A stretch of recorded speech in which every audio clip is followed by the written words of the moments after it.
In this session, I will be sharing with you my own techniques in solving problems involving functions. Let us recall first some concepts on functions. One way to describe a function is by using an equation. When do we say that an equation is a function? An equation is a function if and only if it contains a variable y. What do we mean by that? Say for example, f of x is equal to x plus 1. We know that f of x represents what? F of x is the same as y. So therefore this is y is equal to x plus 1. The equation contains a variable y. Therefore this one is a function. What kind of function is this? This one is what we call a linear function. Why linear? It is because the highest exponent of the variable x is 1. What about if we have y is equal to 3? Again, the equation contains a variable y, therefore this one is a function. And what kind of function is this? This one is called constant. If there is no variable x, that is called constant function. What about if we have y is equal to x squared plus 2x plus 1? Again, the equation contains a variable y. Therefore, that is also a function.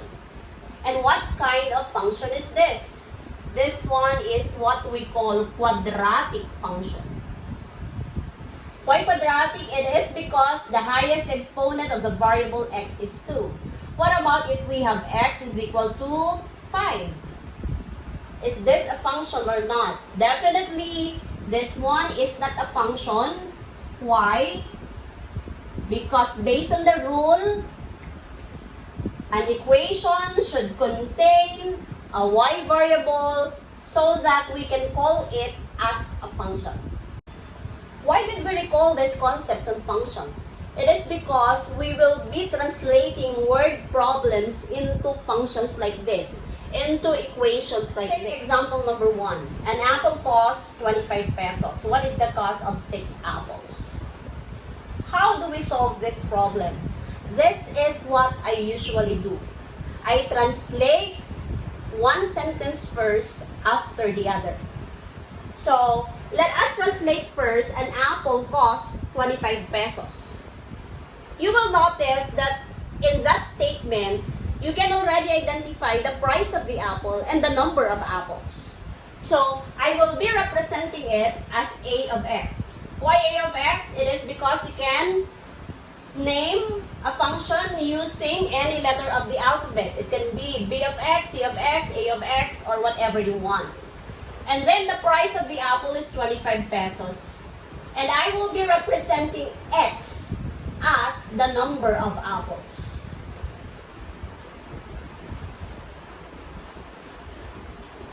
Okay.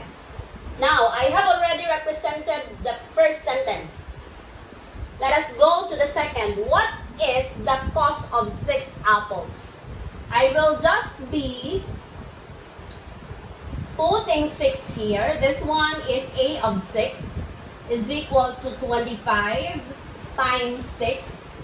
Recall evaluating, you just replace x by 6. So that is a of 6 is equal to 150 pesos. 6 times 25 is 150 pesos. Example number 2. The regular monthly water bill of a household is 900 pesos, which includes 45 cubic meter consumption. A charge of 50 pesos per cubic meter in excess of the allowable monthly consumption. How much will be the charge for 48 cubic meter consumption? If you will notice, this problem represents a piecewise function. A piecewise function is a function that contains 2 or more subfunctions with a specified domain. Why did I say that? It is because based on the first statement, there is a condition. What is the condition there? Whether you consume 45 cubic meters or not, still you will be paying 900.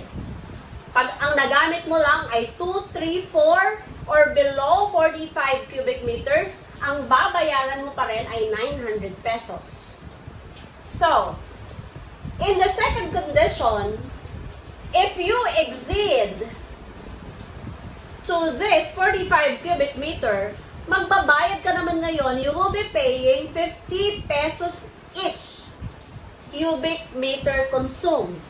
So, there are two conditions.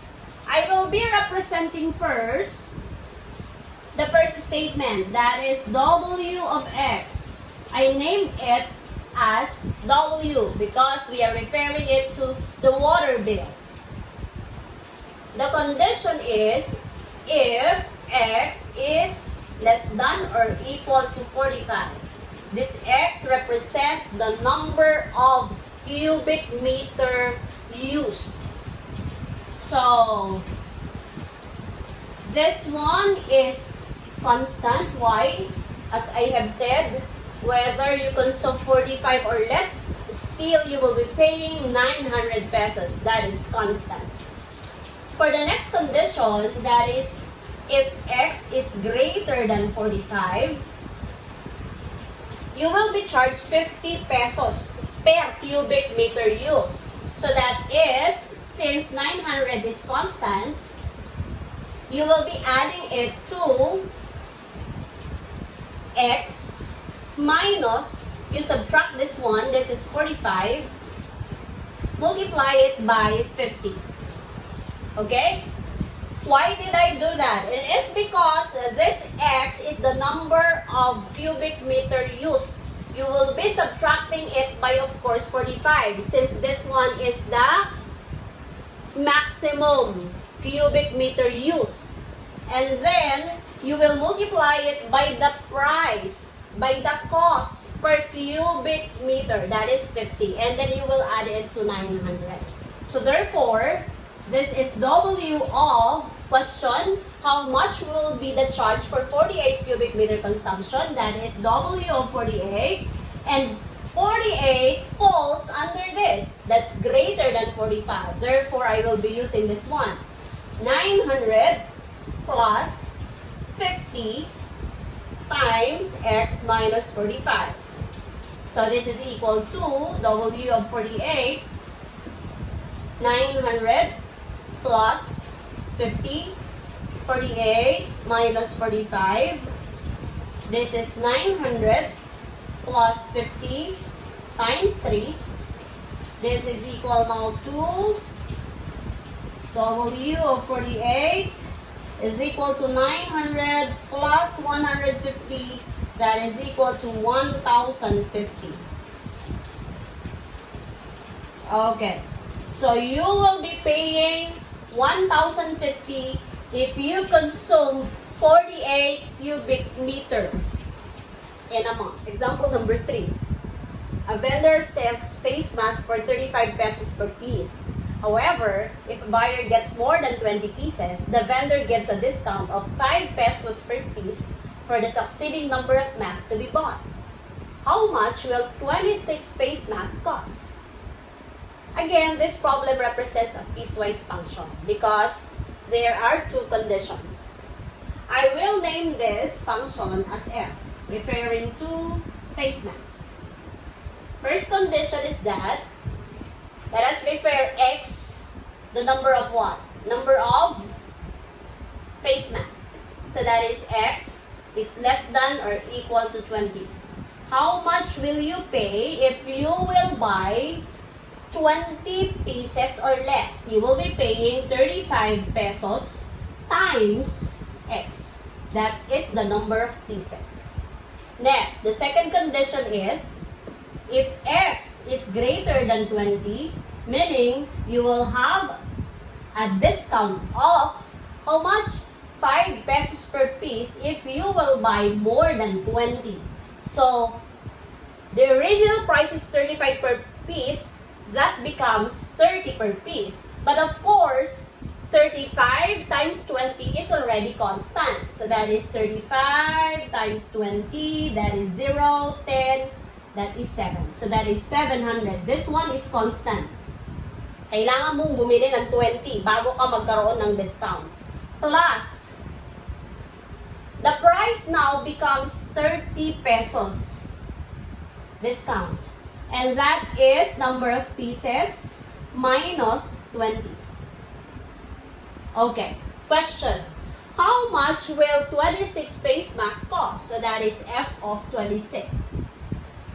This 26 falls under x is greater than 20 because 26 is greater than 20. So therefore, this is 700 plus 30 times 26 minus 20.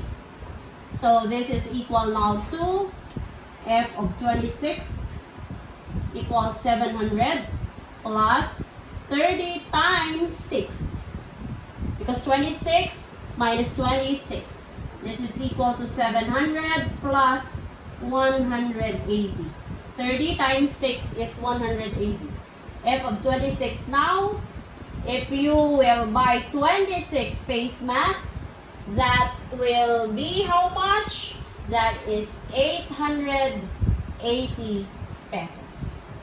For you to be able to get the correct solution and right answer to a problem, all you have to do is to read the problem carefully with understanding, identify what is asked, identify what is given, and of course, translate each sentence into a function equation.